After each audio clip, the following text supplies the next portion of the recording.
It starts with one thing, I don't know why. It doesn't even matter how hard you try. Keep that in mind. I designed this rhyme to explain in due time. J'ai cassé une vitre dans une pièce où j'avais un procès. Tout le monde était contre moi. Moi, j'étais sur la sellette carrément. Et après les doubles discours de lui, il m'avait vraiment amené dans un traquenard. Il y avait 2 gorilles à la porte. Il m'a fait vendre. Il voulait que je donne le nom. Donc, j'ai cassé la vitre pour pouvoir sortir, puisque la porte était bloquée. Et ils m'ont rattrapé. Non seulement j'avais le poignet ouvert, mais les 2 gorilles m'ont maintenu et lui m'a cassé la figure, il m'a même cassé le nez. Non, j'ai jamais voulu porter plainte. Je méprisais complètement d'aller me plaindre à l'État, quoi. J'étais dans cette mentalité-là. J'avais encore les schémas intellectuels de là-bas quelque part. C'était la première et la dernière, physiquement. Voilà, mais il ramène cette histoire-là, que pour le seul exemple pour vraiment prouver à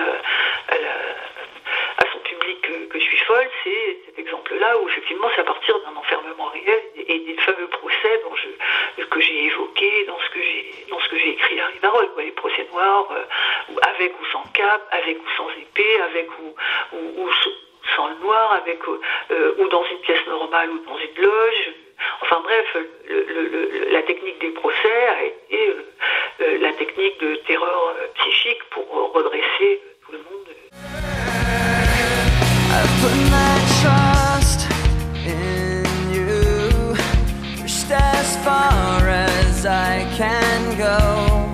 For all this, there's only J'avais pris rendez-vous avec lui le 12 septembre 2001 pour l'aider à défendre les pauvres malheureux sectaires, puisque là il avait suffi que je lise le titre de l'État inquisiteur pour vibrer à la juste défense des hérétiques. Là j'avais pris rendez-vous pour l'aider à défendre les sectes. À l'époque, ça représentait pour moi à l'époque le fait qu'il existe des groupements spirituels nouveaux et indépendants. Ça représentait une forme de dissidence.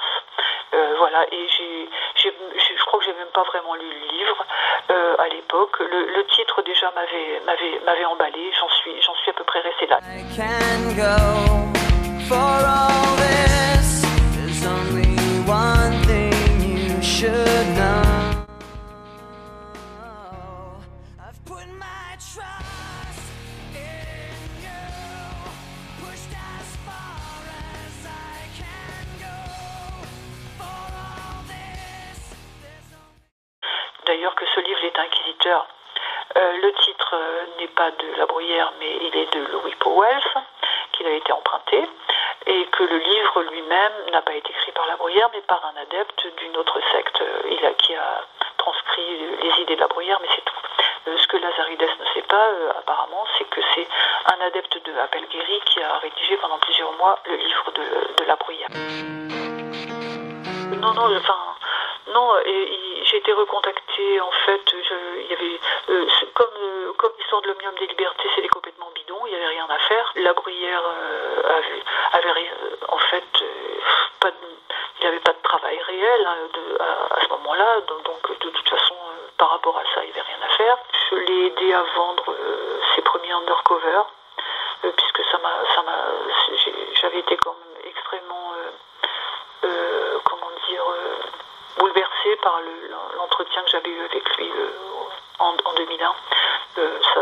Le fait qu'il mélange la politique avec les spiritualités, alors que moi j'étais dans des milieux spirituels totalement apolitiques.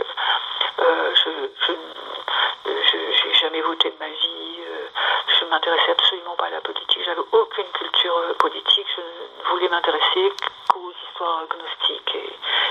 Le fait que lui introduise des éléments de politique occulte en faisant un peu la jonction avec la vie réelle m'a beaucoup intéressée. Et j'avais vraiment envie de proposer autre chose à mes enfants que le système, que ce que je voyais se profiler pour eux dans le monde. J'ai cru à l'histoire de créer des communautés où on puisse recréer quelque chose de chaleureux et d'humain. C'est surtout sur des cordes comme ça que ça a marché. Moi, je voulais vraiment proposer quelque chose d'autre à mes enfants, à mes 3 enfants. Et Et ça s'est vraiment pas passé comme ça pour eux. Ils ont été attendus au tournant. C'est-à-dire que par rapport aux enfants des autres, la Bruyère est d'une férocité incroyable, bien évidemment. Moi, mes enfants, quand ils sont venus là-bas, il y en a un qui est resté assez longtemps. Ça a été surtout pour un dressage et une humiliation. Et autant pour eux que moi, il y avait un moyen de pression sur moi de les voir embringués dans une hiérarchie qui les méprise. End of the day, the clock takes life away. It's so unreal. Didn't look out below. Watch the time go right out the window. Trying to hold on, didn't even know I wasted it all just to watch you go. I kept everything. Donc non seulement là, on pouvait s'attaquer à moi, mais on pouvait s'attaquer aussi à eux, plus ou moins, selon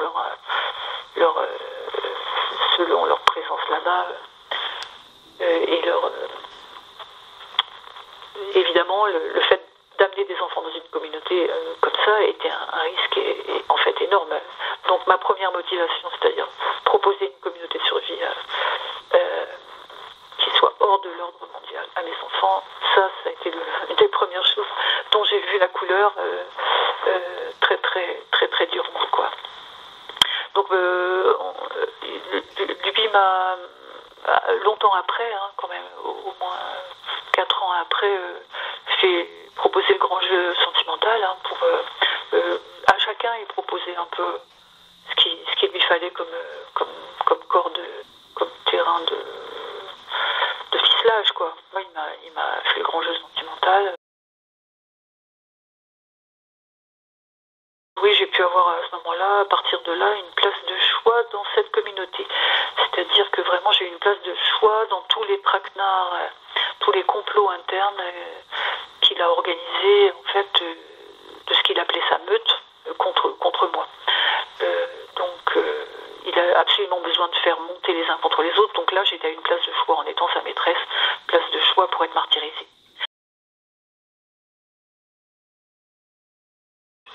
Bon, en fait, moi, je n'avais aucune culture de droite, donc j'étais de gauche sans le savoir, on va dire, comme tout le monde.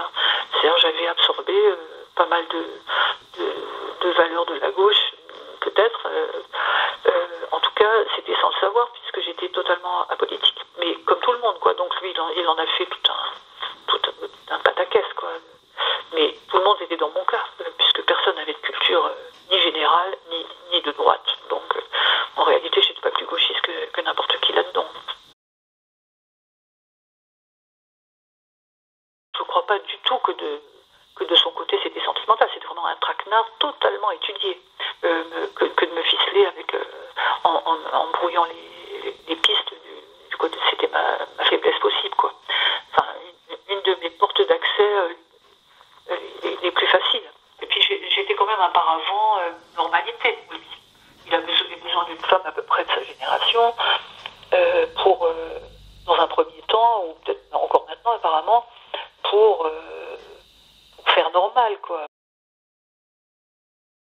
S'il avait été seul, célibataire au milieu de tous ces jeunes, ça aurait été encore plus bizarre. Une des premières organisations pour masquer le groupe, c'est les couples.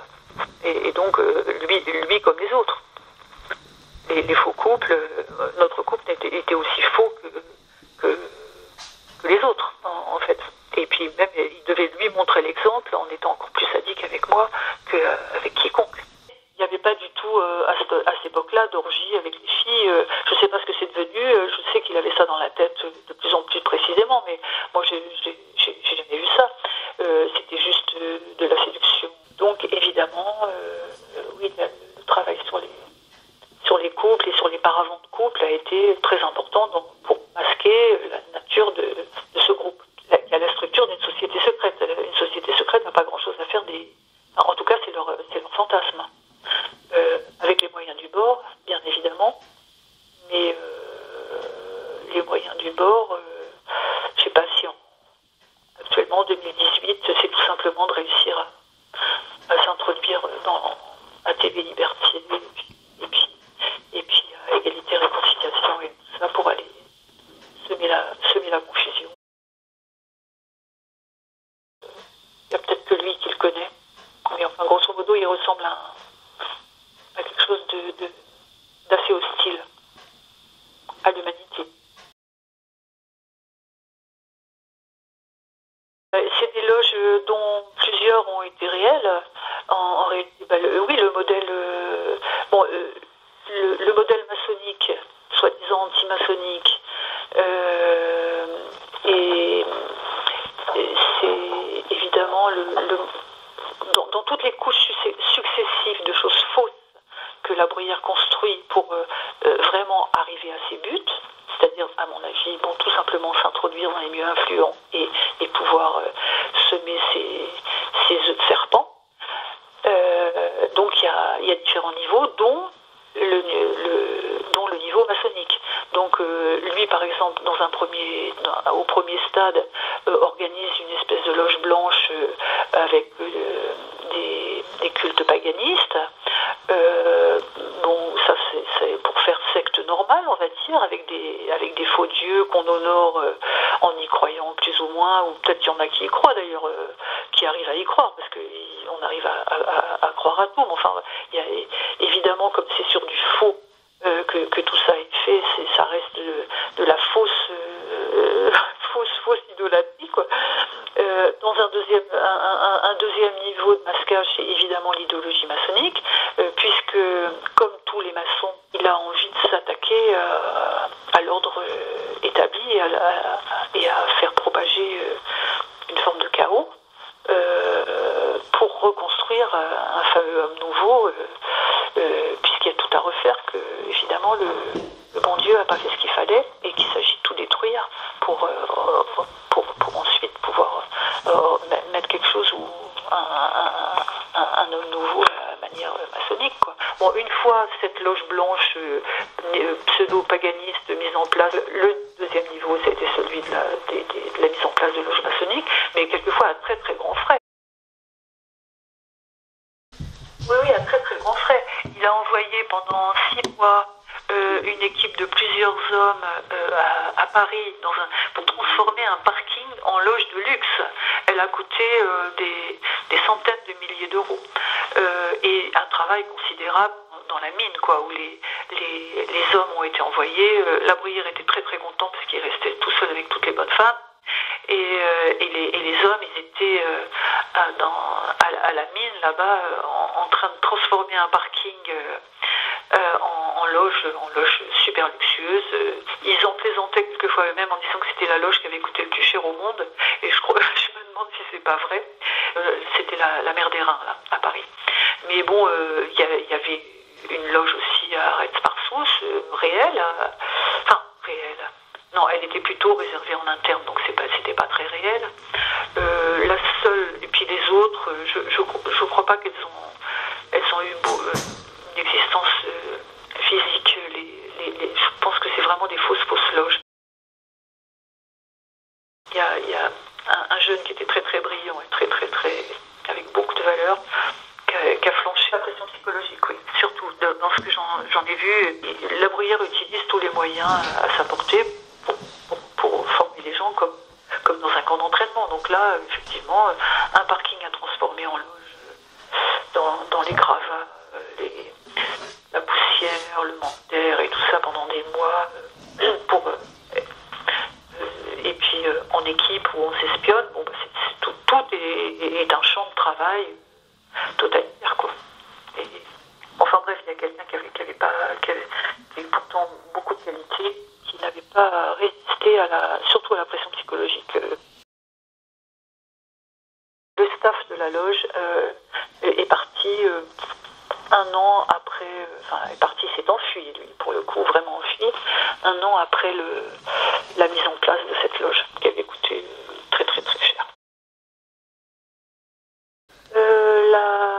En partie, la mère d'une brigande, d'ailleurs, pour qu'on traite bien sa fille. Dans un premier temps, j'ai financé... quelque part, ça a commencé par des petites choses. Hein. On m'a demandé d'héberger des gens chez moi. Après, on m'a demandé de verser la dîme à la Bruyère, donc tous les mois. Lui, il m'a demandé de verser une dîme. Le terme était locateur, c'est-à-dire de lui donner de l'argent tous les mois. Il m'a demandé de démissionner, donc mais bon, il me demande de vendre ma maison familiale et pour acheter des maisons à côté de la communauté. Donc ce que j'ai fait, il voulait à cette époque-là, le prélet sentimental était assez facile à invoquer, donc il voulait habiter donc normalement en couple avec moi dans cette maison à côté de la communauté, une série des villages alternatifs où chacun a sa propriété, etc. Donc il m'a vraiment fait un très très grand jeu sentimental pour que j'achète cette maison-là. Je l'ai acheté et le soir même, il me passait en procès avec toute la meute pour que je donne ces maisons au groupe. Et ne voulant pas le faire, enfin en tout cas étant totalement révolté par la manière dont il avait fait ça, quoi, en mentant effrontément sur un truc comme ça, et en jouant le groupe contre moi. Donc je me suis complètement révoltée. Donc en fait, là c'est là où j'ai pu casser un carreau dans un procès pour sortir de la pièce qui était fermée par des gorilles, où je me suis fait casser la gueule, par la bruyère avec ces deux gorilles qui me maintenaient. C'est pas les mêmes que maintenant, ces deux-là sont partis. Et puis après, je me suis retrouvée à la rue à chercher pendant plusieurs mois asile chez les uns et les autres, un peu partout. Donc voilà. Et donc la bruyère m'a rappelé plusieurs mois plus tard, entre autres en me disant d'ailleurs qu'il rembourserait la maison. Donc il a partagé les maisons pour quand même toucher un petit billet entre deux, quoi. Donc lui, effectivement, il m'a fait revenir en remboursant le prix net de la maison. C'est-à-dire que moi, je perdais tous les frais de notaire. Ça représentait quand même une somme très importante. 30 000, 35 000 euros, un truc comme ça. Lui gagnait au passage une vingtaine de mille euros en divisant la maison en deux parts et en faisant un bénéfice sur l'affaire. Voilà. Donc après, au niveau financier, je donnais tout mon argent. Et à l'époque, j'en avais. Gilles Bacalao, il a vraiment une entreprise de traduction. C'est le seul à travailler depuis le début. Et aucun autre travail à l'extérieur a été vraiment autorisé. Certains étaient... tout le monde a dû quitter son travail, même des petits jobs, très vite, quoi.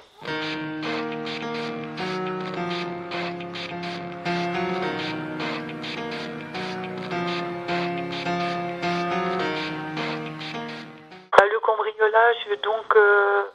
je suis pas évidemment totalement certaine que ce soit eux, mais ça leur ressemble tellement qu'à la limite, ça leur ressemble tellement d'avoir fait ça, quoi, en plein boom, le jour même ou la veille de la parution de l'émission de M6, juste après TF1, donc il y a eu effraction. On pouvait très bien savoir que je n'étais pas là. Enfin, eux, en tout cas, ont un espion qui suit en Normandie mes activités de près, un peu officielles, disons de près. Et là, comme par hasard, c'est un moment qui pouvait être vérifié. Donc la maison il y a eu une effraction à une fenêtre, et puis on n'a pris que mon ordinateur. Et donc ça ressemble vraiment à leur méthode de prédateur, semant l'inquiétude par rapport à une proie tétanisée de peur, violation d'intimité. Donc j'ai porté plainte, bien entendu. De toute façon, écrire ou dire quelque chose de contradictoire sur ce qu'il fait est totalement intolérable pour quelqu'un de ce genre-là. Je crains, à côté de l'état de panique que la bruyère sème quand on ne sait pas où on en est, tout ça c'est de la rigolade. Je préfère avoir peur de quelqu'un comme ça, que d'être dans un état de panique suggéré par un fou. Mais moi, je suis quand même normale. C'est-à-dire que, comme tout le monde, j'aime ce qui est aimable, en quelque sorte, ou en tout cas ce qui n'est pas détestable. Et donc, tout dans ce que j'ai compris de ce qu'était la bruyère n'est pas aimable pour moi, donc je ne peux pas parler de quelque chose d'amoureux. Ça représente à peu près tout ce que je déteste. Le stéréotype le plus facile à trouver pour une femme quand on est quelqu'un d'aussi mégalomaniaque, on ne peut que imaginer que les femmes sont dans le dépit de vous avoir perdu. Moi, je revis depuis que je me suis éloignée.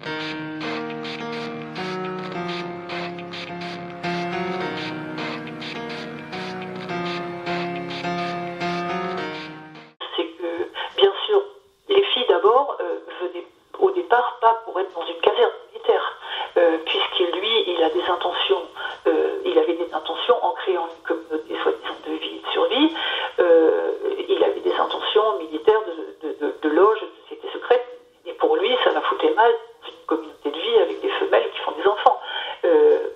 Donc, par contre, les filles, évidemment, ont été menées par ce qu'on peut appeler la vie naturelle, c'est-à-dire le désir d'avoir des enfants. Mais les enfants, néanmoins, ont pu totalement être intégrés, finalement, depuis quelques années, à ce que je vois, comme un paravent absolu pour se déguiser en communauté normale. Dans une communauté normale où il n'y a pas d'enfants et qu'il n'y a que des gens qui... Enfin, il est plus facile de faire une association de choses inquiétantes. Une communauté où il y a des enfants est beaucoup moins inquiétante qu'une communauté où il n'y en a pas. Or, si maintenant ils tablent sur le fait de se faire passer pour des gens, pour Lanza del Vasto ou des gens dans une communauté d'avenir, évidemment les enfants sont nécessaires. D'ailleurs, on voit très bien l'utilisation médiatique qui en est faite. Quelque part, c'est le rempart absolu. Il ne faut pas des enfants, et c'est ça qui se protège derrière les enfants. Voilà. Donc,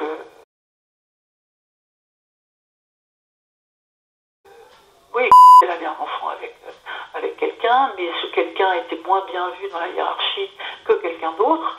Donc, par exemple, dans ce couple-là, on a attribué cette femme héroïque à quelqu'un qui en était digne, c'est-à-dire à un bras droit totalement soumis au chef. Dans un cas, ça peut se passer comme ça, une attribution hiérarchique d'une femme à quelqu'un qui le mérite. Dans d'autres cas, de toute façon, tous les couples des faits passent par le système préféré de la bruyère, c'est l'humiliation permanente.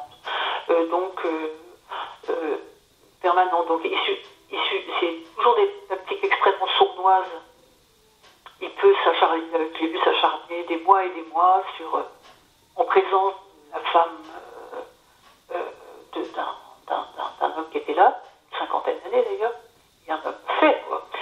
Donc, l'humilier à un tel point pendant des mois à table, effectivement, ça permettait absolument pas à son épouse de garder une image virile de l'homme en question, donc tout est préparé toujours par l'humiliation incessante, de toute façon, avec différentes méthodes selon les uns les autres, mais grosso modo, c'est pour cette technique-là. Pour séparer les couples, on utilise l'humiliation à mort.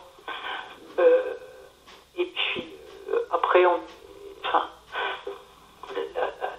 la grande victoire sur les couples, il y en a une dont je me rappelle, c'est donc une femme qui avait vraiment tout perdu, son mari humilié pendant 6 mois, au bout de 6 mois, donc cette dame avait donné toute sa maison, avait envoyé son enfant en pension, parce qu'à 11 ans, on commence à s'ennuyer, à tourner en rond, en pension sur ordre, avait laissé faire le fait qu'on traite son fils de 11 ans de vermine, et ensuite était toute heureuse de voir son mari qui en foutait un coup de pied dans le cul, partir en payant quasiment la note de réparation de la voiture qu'il avait pourtant prêtée pendant 2 ans à la bruyère, la grosse voiture qu'il avait prêtée. Donc, il avait quasiment fallu qu'il rembourse les frais de garage alors qu'il avait laissé 170 000 € dans l'affaire, sa femme, ses enfants, et donc la femme était encore heureuse d'avoir, disait-elle, donné un coup de pied aux éons, c'est des théories gnostiques qui seraient trop longues à expliquer, contre la vie conjugale. Elle avait enfin eu une victoire spirituelle de taille. Voilà. Et donc cette dame, apparemment, d'ailleurs, est encore sous la coupe de la bruyère. Comment dire, avoir l'emprise sur un être, c'est une chose déjà puissante, mais quand on doit répondre d'un enfant, bien sûr la pression, le champ de souffrance augmente, quoi. La zone de douleur possible augmente. Et suivant le grade qu'on a dans la baraque, les enfants sont effectivement plus ou moins attaqués. Si jamais on est attaqué, il est probable que les enfants soient pas en odeur de sainteté et soient plus critiqués. Parce que en fait, le fond de l'affaire, c'est de la critique incessante de tout. Critiquer les enfants devant les parents, effectivement, si on accepte ça, ça veut dire que on est dévoué à l'idéologie du groupe plus qu'à la vie naturelle. Et ça, c'est le fond du désir du chef. Le chef, si on trahit les liens du sang, c'est totalement jubilatoire. D'ailleurs, c'est une des premières choses qu'il demande. Hein. Grosso modo, le premier travail, c'est un travail d'allégeance par le fait de trahir sa famille. Tout ce qui se passe, toutes les relations avec la famille sont étudiées comme un plan scientifique. Chaque coup de téléphone est étudié par le groupe, par le chef. On doit en rendre compte par un débriefing et on doit absolument faire ce que la bruyère appelle, tout comme les scientologues, un bon temps, bonne route. Bon temps, bonne route, ça veut dire donner quelques indices de vie normale, savamment étudiés, pour endormir la vigilance de la famille. Aller les voir éventuellement un week-end, étudier également totalement de A à Z, en rendre compte totalement de A à Z, pour enfumer, quoi. La technique d'enfumage des familles, elle est depuis le début mise en route. Je ne sais pas à quel niveau ça peut arriver. Ce que j'ai vu, c'est que c'était de toute façon, chaque coup de fil était étudié de très très près. Aucun mot n'était laissé au hasard de la part des gens qui étaient là quand ils téléphonaient à leur famille. Puisque c'est quand même un mouvement occultiste, tout est interprété avec une grille occulte. Donc un père ou une mère ne sont en aucun cas un père et une mère, ce sont des canals pour certaines forces. C'est tout. Et évidemment, la famille étant à abattre, en premier lieu, pour faire partie d'un groupe, la famille, c'est l'ennemi numéro 1. Oui, non, il n'y a aucun conflit possible, ni à exprimer, ni à éprouver. On n'est pas dans la maîtrise des passions, hein. On est dans un dressage pour être dans l'obéissance totale et même à la source de ce qu'on peut éprouver. Donc que la bruyère ait besoin de sourire sur commande aux filles qui sont là-bas, ça n'a rien d'étonnant, puisque de toute façon, je pense, on sourit plus beaucoup là-bas. On ne rit ni ne sourit plus depuis un bon moment. À la limite, on a le droit de ricaner sur commande à l'heure fixe. Bon, donc, en plus, comme tout ce qu'il fait, c'est de l'ordre de la communication. La communication avec l'extérieur, c'est tourner des clips publicitaires. Hein, c'est du Hollywood Film Gum. C'est du cinéma. Hein, donc effectivement, qu'il leur demande de rire ou de sourire, comme un bon metteur en scène le fait, n'a rien d'étonnant. Donc c'est des acteurs, c'est des actrices qui sont entraînées.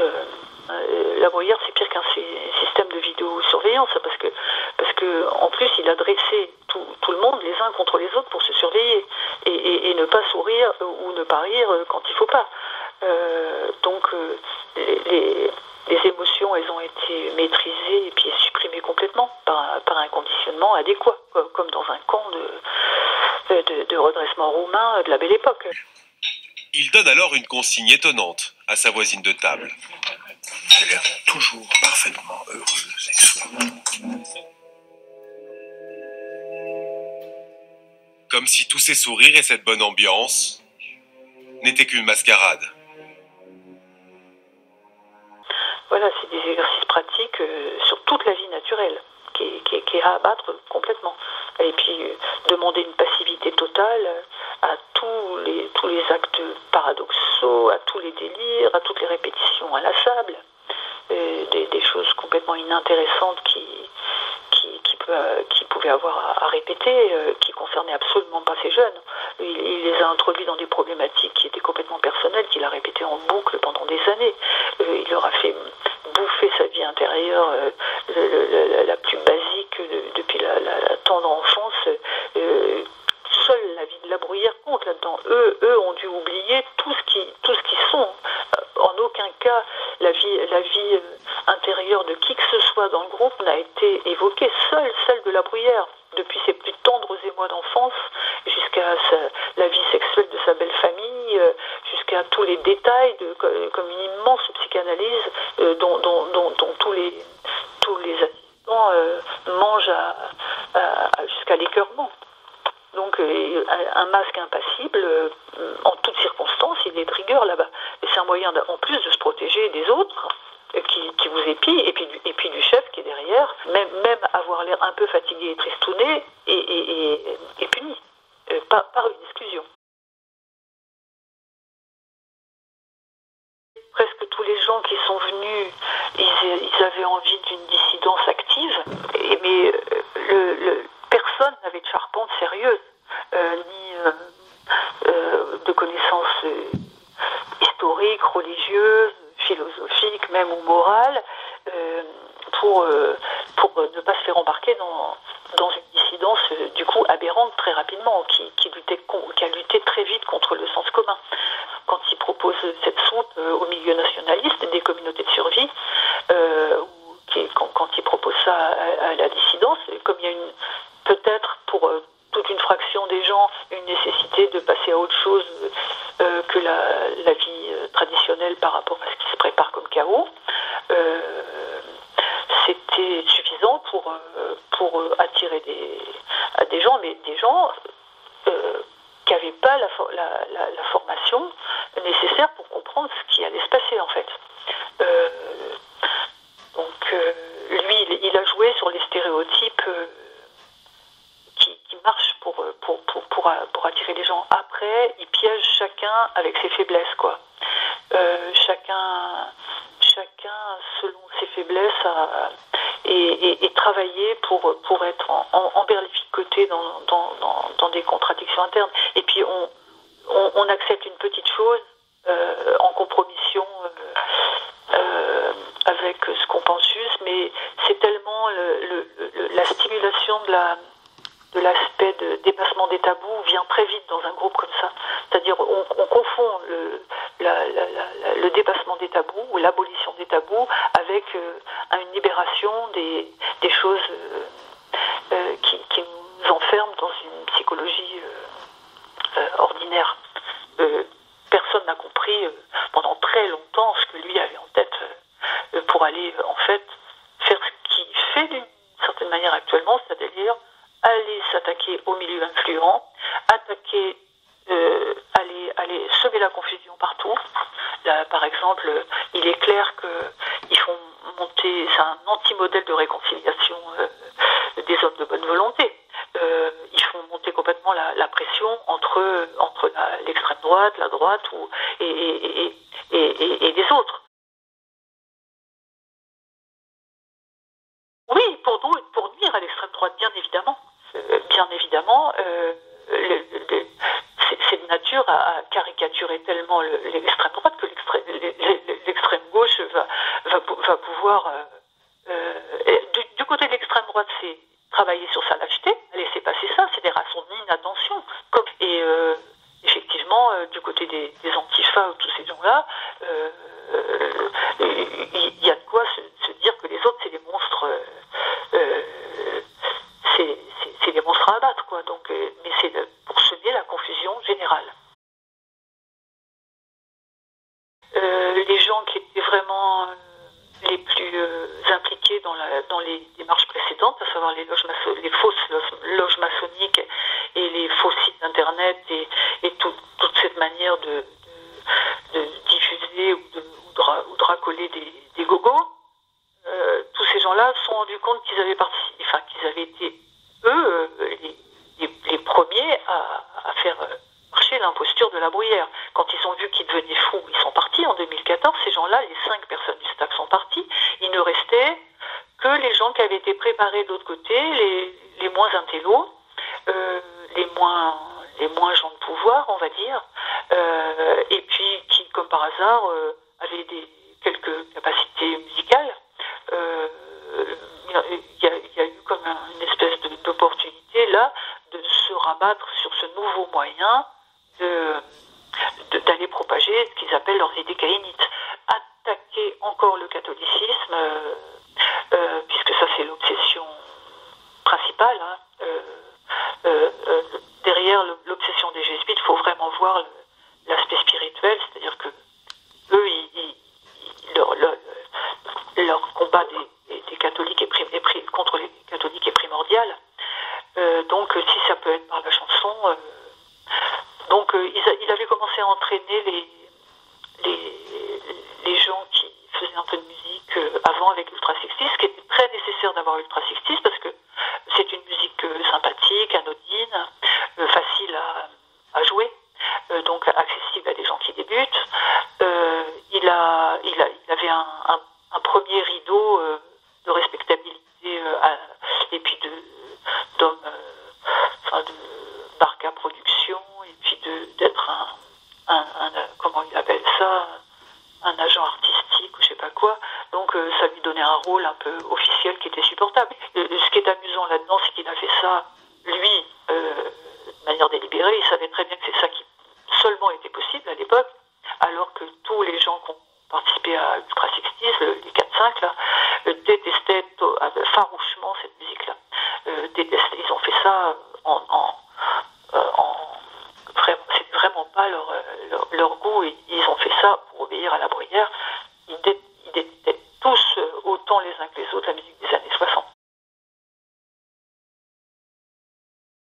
Depuis, ils savent bien de toute façon que c'est le seul créneau musical qui est jouable, parce que pour atteindre une certaine technicité, une inspiration, etc., en fait, c'est la manifestation extérieure du fait que tout n'est que l'expression des fantasmes de La Bruyère. Il n'y a aucune place pour l'expression propre à des gens de leur génération. C'est du La Bruyère de A jusqu'à Z. Le goût des années 60, c'est la nostalgie de La Bruyère, même si c'est une époque effectivement qui peut nous paraître rose à tous par rapport à ce qu'on vit maintenant. Mais bon, il table là-dessus, et puis c'est la seule chose réalisable techniquement. Et puis c'est lui. C'est lui qui a décidé, c'est ses fantasmes à lui, des années 60, c'est pas ceux des jeunes. Et comme ça, de toute façon, il est dans son créneau à lui, quoi.